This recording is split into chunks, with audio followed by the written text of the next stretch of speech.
আমরা ইতিমধ্যেই কিছু পদক্ষেপ নিয়েছি এবং সে অনুযায়ী আমরা কাজ করছি। যেমন জেলা ক্রীড়া সংস্থা, বিভাগীয় ক্রীড়া সংস্থা এবং উপজেলা ক্রীড়া সংস্থার ব্যাপারে আমরা নির্দেশনা দিয়েছি। সেগুলোকে বিরাজনীতিকরণ করার জন্য এবং যারা ক্রীড়ানুরাগী এবং ক্রীড়া সংশ্লিষ্ট তাদেরকে দিয়ে পুনর্গঠন করার জন্য নির্দেশনা দিয়েছে এবং ফেডারেশনগুলোকেও যাতে সেভাবে পুনর্গঠন করা যায় সেই জন্য একটা সার্চ কমিটি আমরা গঠন করেছি। এবং সার্চ কমিটিতে আপনাদের প্রতিনিধিদেরকে রাখার কারণ হচ্ছে যারা দীর্ঘদিন ধরে ক্রীড়া সাংবাদিকতা করেছেন তাদের কাছে একটা সামগ্রিক ধারণা আছে। যে কোনো ক্রীড়া সংশ্লিষ্ট ব্যক্তিকে রাখলে দেখা যাবে যে তিনি হয়তো দু একটা ফেডারেশন সম্পর্কে তার ধারণা আছে, বা তিনি যেই ক্রীড়া বিলং করেন, যে স্পোর্টস, যেমন ক্রিকেট সম্পর্কে তার ধারণা থাকলে বাকিগুলো সম্পর্কে সে হয়তো তেমন একটা জানবেন না। সেই জায়গা থেকে ক্রীড়া সাংবাদিকদেরকে রাখা এবং আমাদের ক্রীড়া সংস্থাগুলোতেও আমরা ক্রীড়া সাংবাদিকদের প্রতিনিধিত্ব, বিশেষ করে সাবেক ক্রীড়া সাংবাদিক যারা আছেন, প্রতিনিধিত্বটা নিশ্চিত করেছি এই কারণে, কারণ দুর্নীতিগুলো হয় মূলত সিন্ডিকেট গঠনের কারণে।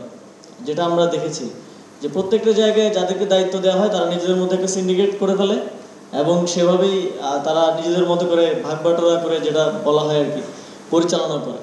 তো সেই কারণে সিন্ডিকেট যাতে না হতে পারে সেরকম একটা ব্যবস্থা আমরা তো আর প্রত্যেকটা জায়গায় প্রত্যেকটা উপজেলায় ধরে ধরে ঠিক করতে পারবো না।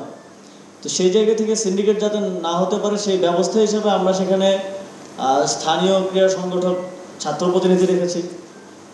উপজেলাগুলোতে ছাত্র প্রতিনিধিরাই যারা মূলত ক্রীড়া সংগঠক হিসেবে কাজ করে, তারা বিভিন্ন টুর্নামেন্ট আয়োজন করে কাজ করে। তো সেই জায়গা থেকে রেখেছি এবং ক্রীড়া সাংবাদিক রেখেছি। তবে আমাদের নির্দেশনা থাকবে আনঅফিসিয়ালি অফিসিয়ালিও যে যারা সাবেক ক্রীড়া সাংবাদিক তাদেরকে প্রাধান্য দেওয়ার জন্য, যাতে কনফ্লিক্ট অফ ইন্টারেস্ট না হয়। এই ইনসাইটটা আপনারা দিয়েছেন, সেজন্য ধন্যবাদ। ক্রীড়ার ক্ষেত্রে যেমন সংস্কারের প্রয়োজন আছে, একই সাথে আমার মনে হয় প্রতিটি ক্ষেত্রেই সংস্কারের প্রয়োজন আছে। আমাদের তথ্য সম্প্রচার মন্ত্রণালয় থেকে হয়তো সাংবাদিকতায় কী কী সংস্কারের প্রয়োজন আছে সে বিষয়ে আমরা সাংবাদিক নেতৃবৃন্দের সাথে বসবো এবং বসছি। একই সাথে আপনারা যারা ক্রীড়া সাংবাদিকতা করেন আপনাদেরও আমার মনে হয় আপনাদের কার্যক্ষেত্রে কিছু সংস্কারের চেষ্টা করা দরকার, কারণ পুরো সিস্টেমটাই তো স্পয়েল ছিল। এর মধ্যে কোনো জায়গাতেই আসলে সেভাবে কোনো প্রতিষ্ঠান গড়ে ওঠেনি। যেমন আমি জানতে পারলাম যে সাংবাদিকতায়, পুরো সাংবাদিকতায় আপনাদের কোনো বেতন কাঠামো নেই, বা হচ্ছে যেটা একটা সমস্যা হিসেবে আমাদের কাছে এসেছে, যেহেতু আমি শ্রম ও কর্মসংস্থান মন্ত্রণালয়ের দায়িত্ব আছি, তো সেটা নিয়েও হয়তো আমরা কাজ করব।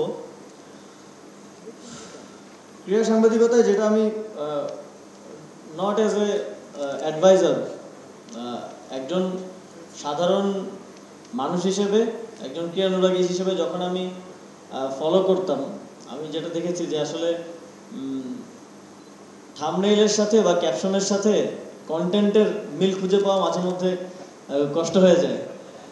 তো আমার মনে হয় এই জায়গাগুলোতে যেহেতু আপনারা দায়িত্বে আছেন, আপনারা আরও বস্তুনিষ্ঠভাবে কীভাবে করা যায় এবং অ্যাজ এ স্টেক হোল্ডার কীভাবে সহযোগিতা করা যায় সেটার দিকে মনোযোগ দিবেন। মাঝে মধ্যে দেখা যায় কিছু নিউজ অনেক প্লেয়ারদেরকে, মানে ইনস্ট্যান্ট বড় একটা টুর্নামেন্টের আগে প্লেয়ারের সাইকোলজিকে ডিস্টার্ব করার মতো অনেক নিউজ হয় এবং সেগুলো অনেকগুলোই অ্যাজাম্পশন বেসড নিউজ আমি দেখেছি আর কি।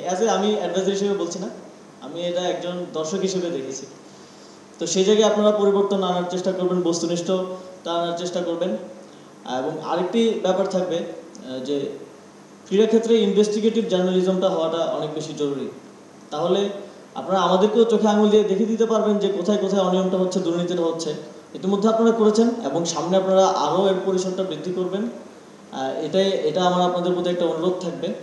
অনিয়ম দুর্নীতিটা কোথায় কোথায় হচ্ছে প্রত্যেকটি ফেডারেশন, ক্রীড়া সংস্থা বলেন, প্রত্যেকটা জায়গায় সেদিকে আপনারা মনোযোগ দেবেন।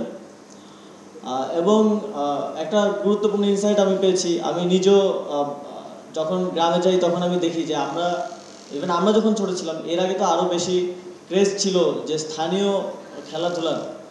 তো এখন যখন গ্রামে যেতাম আমি দেখতাম যে মাঠ খালি পড়ে থাকে। তো আমাদেরকে অবশ্যই এই যে কনভেনশনাল যে স্পোর্টস ফেডারেশন দ্বারা বা স্ট্রাকচারাল যে স্পোর্টস, এর বাইরে যে একটা বৃহৎ অংশ প্রান্তিক পর্যায়ে আমাদের তরুণরা এখন খেলাধুলায় ইন্টারেস্ট হারাচ্ছে, সেটাকে আবার পুনরুজ্জীবিত করার জন্য আমাদের মন্ত্রণালয়ের পক্ষ থেকে যে ধরনের ব্যবস্থা নেওয়া যায় আমরা অবশ্যই সেদিকে মনোযোগ দেব, এবং আপনারাও আপনাদের কাভারেজের মাধ্যমে তাদেরকে উজ্জীবিত করার জন্য চেষ্টা করবেন, এই প্রত্যাশাটা আপনাদের কাছে থাকবে। ধন্যবাদ আপনাদের সকলকে, আপনাদের সহযোগিতা এবং আপনাদের বস্তুনিষ্ঠ সাংবাদিকতায় ক্রীড়াক্ষেত্রকে আমরা একটি ভালো জায়গায় নিয়ে যেতে পারবো। আসলে আমাদের সব কিছুর অবস্থাই তো খারাপ, আপনি স্পেসিফিক বলতে পারবেন না যে এই কয়েকটা জিনিস ভালো আছে, তো সব কিছুই আমাদেরকে ঠিক করতে হবে। আমি অবশ্যই সময় করে পরিদর্শন করার চেষ্টা করবো, আমি ইতিপূর্বে করেছি, এবং ওইভাবে আগে থেকে খবর দিয়ে না হুট করেই আমি চলে যাওয়াটা আমার ওইটাই ভালো লাগে, এবং আসল যে চিত্রটা সেটা তখন আমি দেখতে পারি আর কি।